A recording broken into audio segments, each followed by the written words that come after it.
सबको जय मसीह की। प्रभु में मेरे प्यारे भाई और बहनों, फिर से एक बार इस समय हम इस जगह पे मिले हैं ताकि हम प्रार्थना के विषय में जानें। बहुत से लोग प्रार्थना को उतना महत्वपूर्ण नहीं जानते, लेकिन प्रार्थना इस दुनिया की सबसे शक्तिशाली चीज है जो कुछ भी बदल सकती है, कुछ भी बदल सकती है और कुछ भी बदल सकती है। और प्रार्थना के कुछ विषय मैं आपको ज़रूर बताऊंगा। अगर बाइबल के आरंभ से लेके अंत तक अगर आप पढ़ेंगे तो सबसे ज़्यादा चीज़ें परिवर्तन हुई है वो प्रार्थना के वजह से। तो सबसे पहले हम लोग देखते हैं कि इब्राहिम ने और एलियाजर ने मिलके इसहाक के शादी के लिए प्रार्थना की, और उस प्रार्थना का उत्तर हम लोग देखते हैं कि इसहाक के जीवन में उतनी समस्याएं नहीं आई जितने कि जिसने आंखों से देख के शादी किया था। याकूब के जीवन में बहुत सी समस्याएं आई। और उसी तरह से हम लोग देखते हैं कि प्रार्थना की वजह से मूसा ने बहुत से चमत्कार किए थे। वो हर चीज करते समय जो समुद्र को भी विभागा गया, उसने परमेश्वर से प्रार्थना की और परमेश्वर ने उससे कहा, तू मेरी क्या दुहाई दे रहा है, मुझको क्या प्रार्थना कर रहा है, तेरे हाथ में क्या है। जिस लकड़ी से उसने 10 चमत्कार किए थे, 10 से भी ज्यादा चमत्कार किए थे, और उस लकड़ी उसके हाथ में, यानी वो अधिकार उसके पास होते हुए भी उसने अपने अधिकार को उसने इस्तेमाल न करते हुए, जब तक परमेश्वर की आवाज मुझको आज्ञा नहीं देती तब तक मैं इस लकड़ी का इस्तेमाल नहीं करूंगा, ऐसा उसने कहा। और इसी प्रार्थना की वजह से वो जो समुद्र का जो पानी है 2 भागों में बांटा गया। उसी प्रार्थना की वजह से जब लोगों ने परमेश्वर के विरोध में अनाज्ञाकारिता के कारण से सांप उनको काटा था, उसकी प्रार्थना को सुना गया था। मिरियम और हारून को भी कोढ़ का कुष्ठ रोग लगा था, तभी उसने उसके लिए प्रार्थना की थी। और इस तरह से मूसा का जीवन प्रार्थना से भरा था, यहोशुआ का जीवन प्रार्थना से भरा था।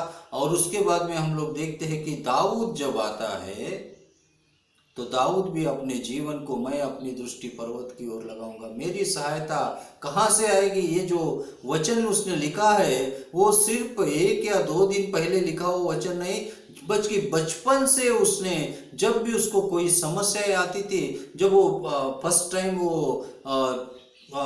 अपने बकरियों को लेके जब वो जंगल में गया होगा, जाने से पहले उसने पिताजी से पूछा होगा, पिताजी अगर वहां पे शेर भालू आएंगे तो मैं क्या करूं। तो उसके पिता ने कहा, तेरे बड़े भाई वो लोग तेरे को ट्रेनिंग देंगे।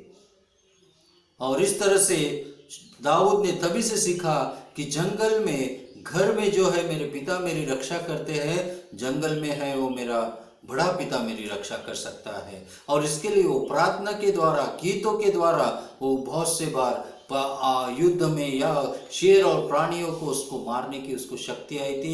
और यही प्रार्थना करते हुए उसने गोलियत को भी गिराया था, और यही से प्रार्थना की वजह से वो राजा बन गया। और वहां पे कहीं समस्या हम लोग देखते हैं कि शाऊल क्यों गिर गया, क्योंकि वो परमेश्वर से प्रार्थना नहीं करता था, परमेश्वर के साथ में समय नहीं बिताता, प्रार्थना को उसने सेकेंडरी थिंग्स समझा था।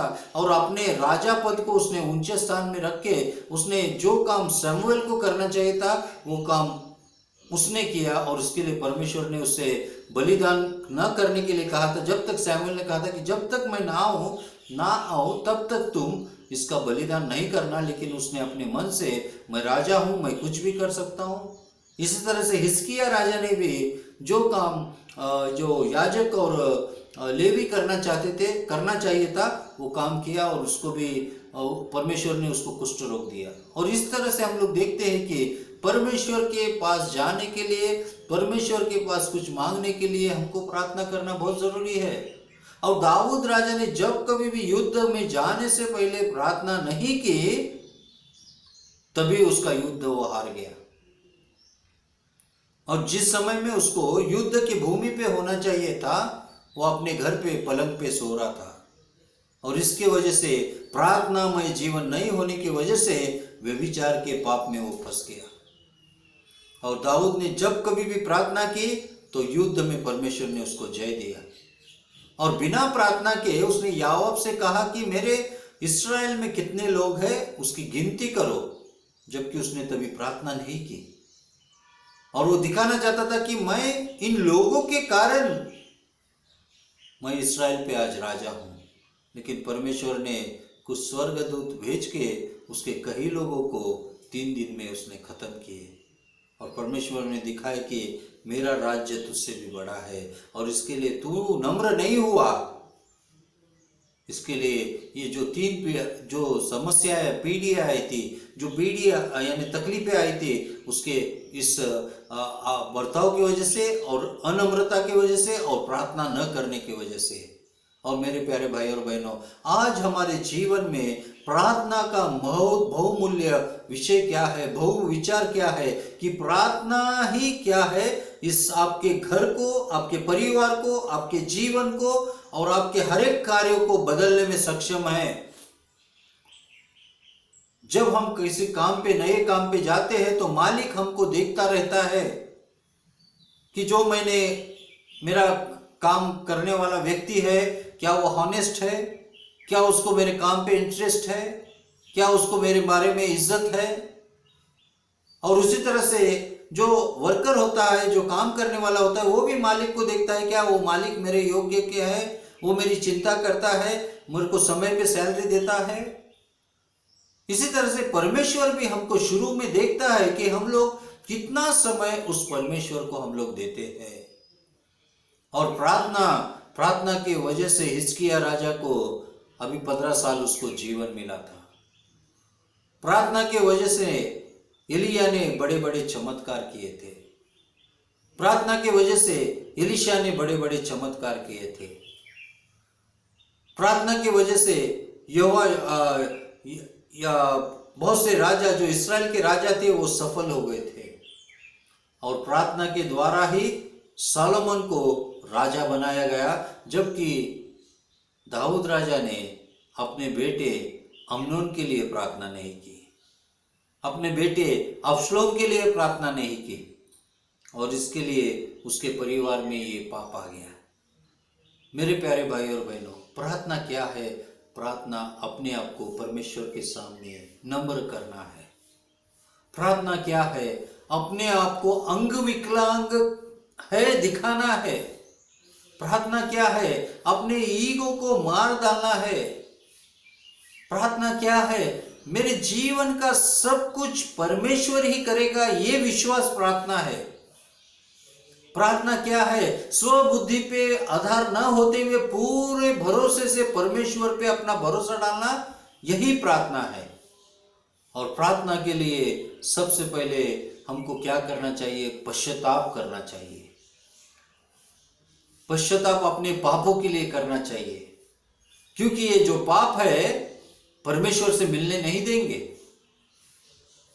ये जो बुरे विचार है अच्छे विचारों के पास जाने नहीं देंगे। और इसके पहले हमको प्रार्थना करना है, परमेश्वर मेरे मन को, मेरे बुद्धि को, मेरे आंखों को, मेरे कानों को, मेरी जबान को आपके हाथों में देता हूं। ये बहुत ही पाप करते हैं प्रभु। मेरा दिल, मेरा मन, मेरा कान, मेरी जबान बहुत से पाप किए हैं और पाप कर रहे हैं। मुझको माफी करो, मुझको माफी दो। ये सबसे पहले हमको कन्फेशन करना चाहिए। प्रार्थना के पहले अगर कन्फेशन नहीं है तो हमारी प्रार्थना नहीं सुनी जाती, और हमारे पाप क्षमा नहीं होंगे, प्रार्थना तो सुनी नहीं जाएगी, आपकी बीमारी भी चंगा नहीं होगी। और ये है सीक्रेट प्रार्थना का। और जैसे कि हम भजन संहिता 103:4 में पढ़ते कि वो हमारे सारे पापों को क्षमा करता है, तभी हमारे रोगों को भी चंगा करता है। और इसके लिए हमको इस हर एक रोगों से बचने के लिए, मेंटली रोग, इमोशनली रोग, फिजिकली रोग, हार्टली रोग, इन सारे रोगों से परमेश्वर हमको चंगाई देता है अगर हम प्रार्थना करेंगे।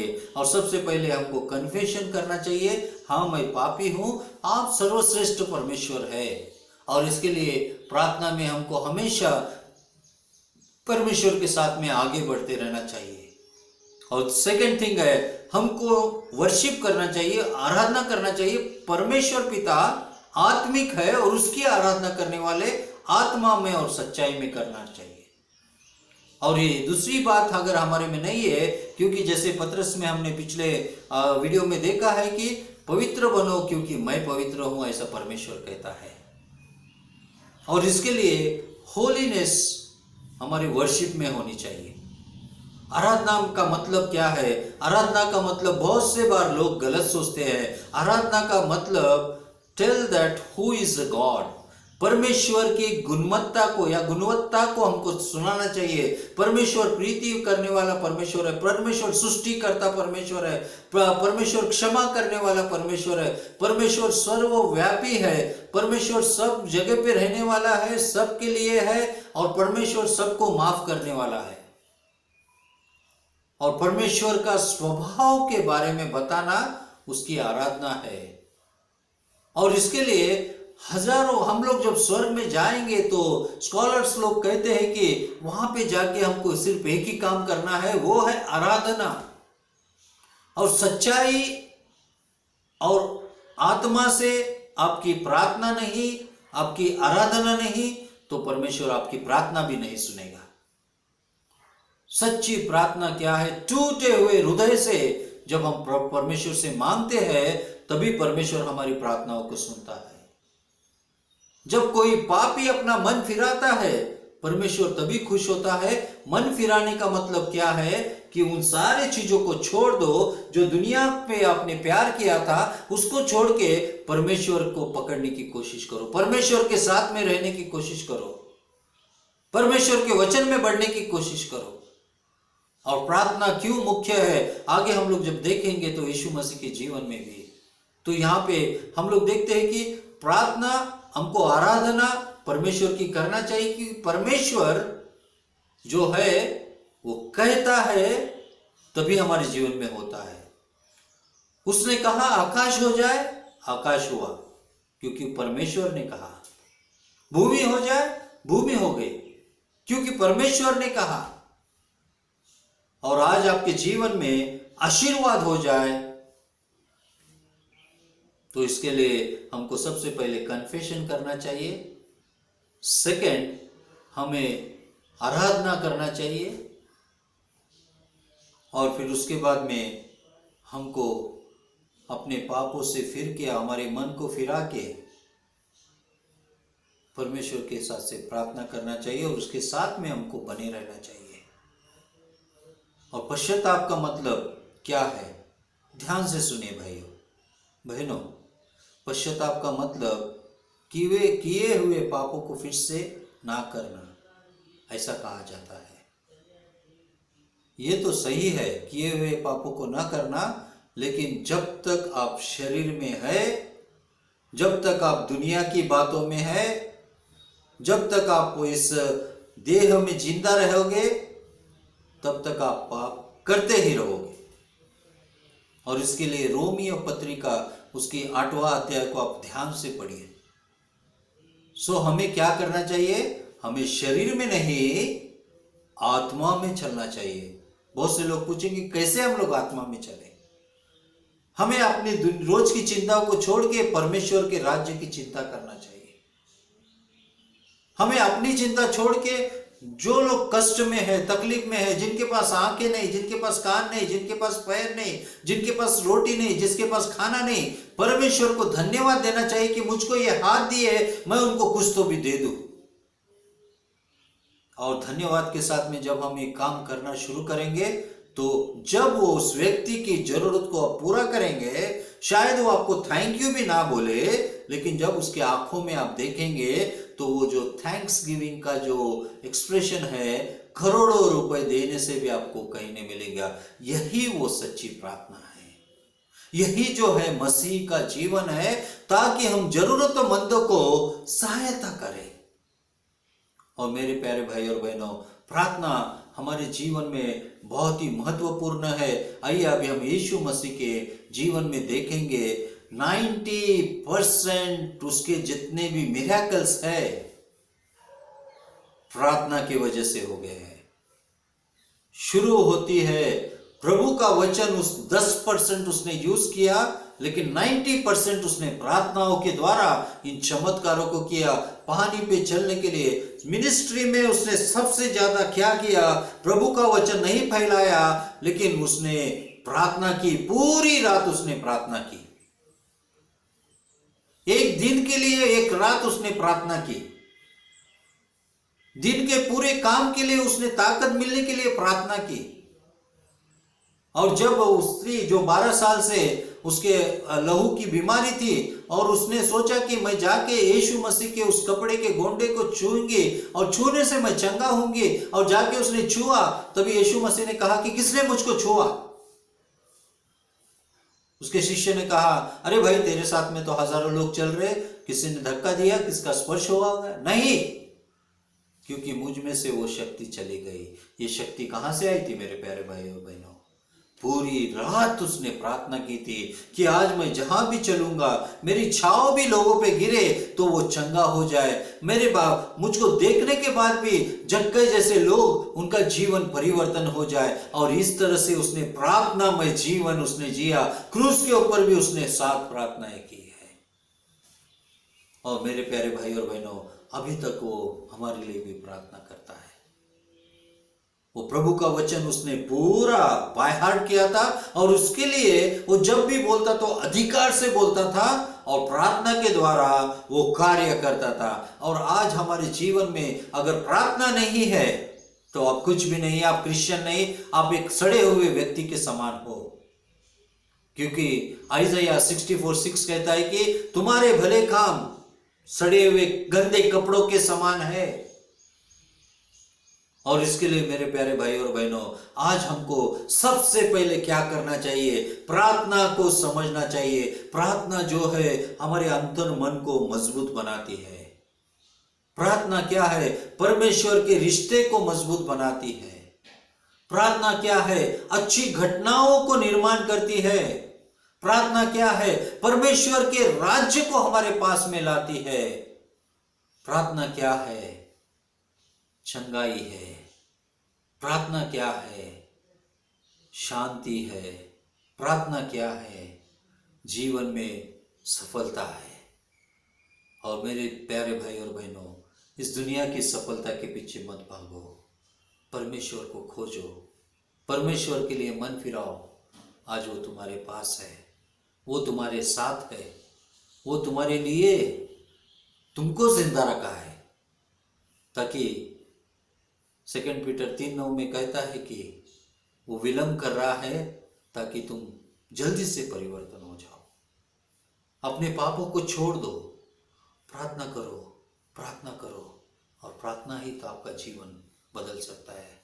प्रभु परमेश्वर आप सबको आशीष दे। प्रार्थना करें। परमेश्वर पिता, इस समय प्रार्थना के विषय में हमने बहुत ही थोड़े समय में जानने की कोशिश की। सुनने वालों के दिलों में तू तेरी शांति, तेरा समाधान, तेरा अनुग्रह दे प्रभु। उनके जीवन को तू मुक्त कर। यीशु, आपके लिए और आपके नाम के लिए, आपके काम के लिए धन्यवाद देते हुए, आपको ही प्रभु हम महिमा देते हुए ये सारी प्रार्थना यीशु आपके ही नाम से मांगते, सुन और कबूल कर। आमीन। प्रभु परमेश्वर आपको आशीष दे।